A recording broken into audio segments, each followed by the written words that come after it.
ব্ৰহ্মপুত্ৰৰ বাঢ়নী পানীৰ তলত মঙলদৈ সমষ্টিৰ কেইবাখনো পঞ্চায়ত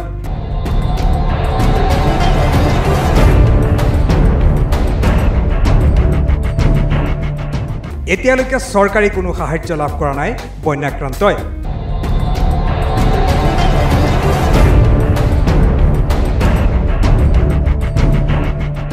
ওখ ঠাইত আশ্ৰয় গোধন আৰু মানুহৰ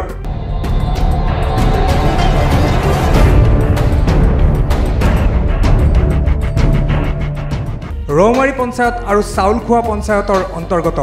মাগুৰমাৰী ১ নং ধৰিয়াখাইটি ২ নং ধৰিয়াখাইটি অপৰিয়া বৰলাখাটি ১ বৰলাখাটি ২ বৰলাখাটি ৩ আদি অঞ্চল পানীৰ তলত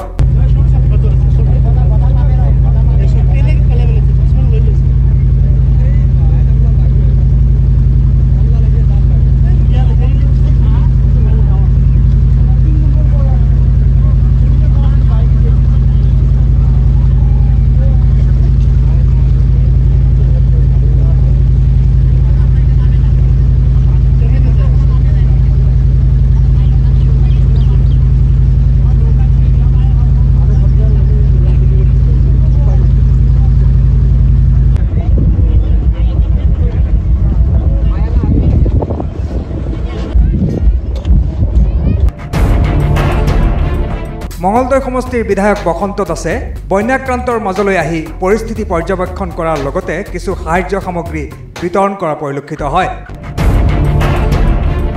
বিধায়কগৰাকীয়ে স্বাস্থ্যকৰ্মীসকলক লগত লৈ পৰ্যবেক্ষণ কৰিছে অঞ্চলসমূহ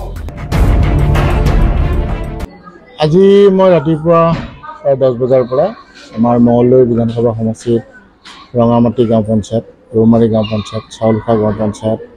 এই পঞ্চায়তকেইটা আমি নাৱেৰে গোটেইবিলাক গাঁও ভ্ৰমণ কৰিছোঁ আৰু আমি প্ৰায় যিটো গৰুখুটি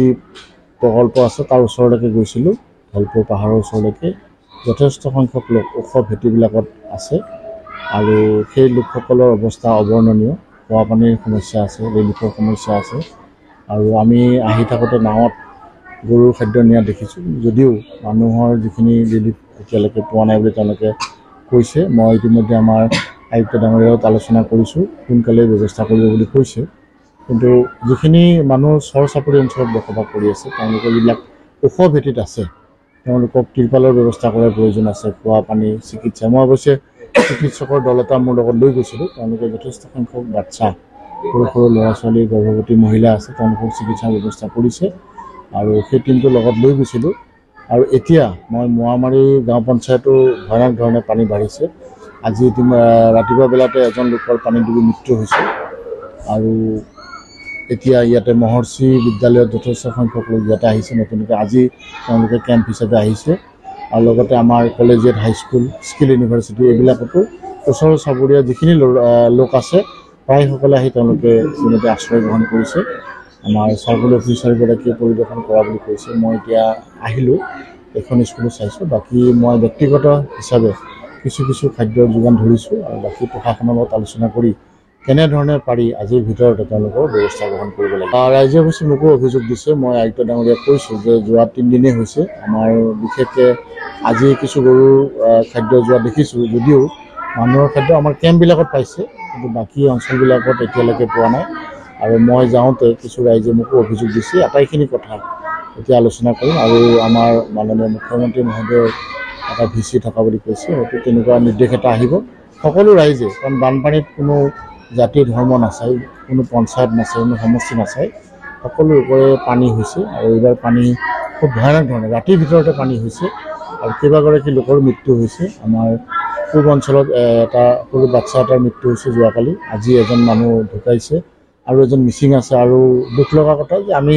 নাৱেৰে আহি থাকোঁতে ব্ৰহ্মপুত্ৰত এটা ডেডবডি উটি গৈ থকাও দেখিছোঁ তেনেকুৱা খুব এটা